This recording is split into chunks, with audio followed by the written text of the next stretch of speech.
La Palme d'Or donc pour Michael Haneke et son film Amour avec Jean-Louis Trintignant et Emmanuel Riva, deux acteurs français, mais c'est un film autrichien car Fabrice Leclerc, les Français ils sont absents du palmarès. Alors totalement absents et pourtant on avait cette année encore une sélection française qui pouvait prétendre au plus grand prix. Alors bien sûr le premier, le chouchou de la presse et de beaucoup des festivaliers de Rouillé d'Os de Jacques Audiard qui est déjà sorti Votre en chouchou salle. aussi d'ailleurs. Mon chouchou aussi, Audiard, Parcours parfait dans le cinéma, qui a eu un grand prix la dernière fois avec Un prophète et qui se retrouve totalement à poil, excusez-moi du mot, avec ce film qui est pourtant superbe. Alain Resnais, pas la moindre des propositions pour son film Vous n'avez encore rien vu, sorte de jeu sur entre le théâtre et le cinéma sur Eurydice, un film absolument jeune pour un homme de plus de 80 ans, rien du tout.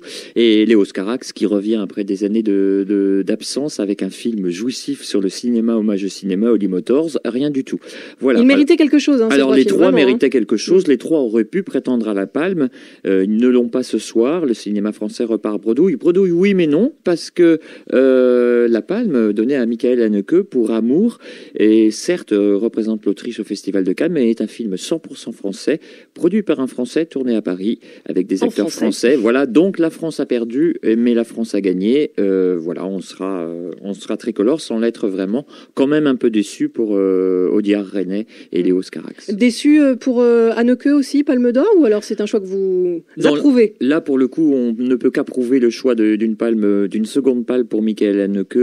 Son film est absolument maîtrisé de bout en bout. J'ai pas toujours été fan d'Haneke, mais là, je reconnais vraiment que ce film est superbe, posé, traite d'un sujet extrêmement fort avec une retenue dans l'émotion. Non, c'est une palme tout à fait compréhensible et noble. Voilà, on aurait aimé peut-être qu'elle soit un tout petit peu plus française et un tout petit peu plus diverse, mais voilà. Il faudra peut-être attendre l'année prochaine.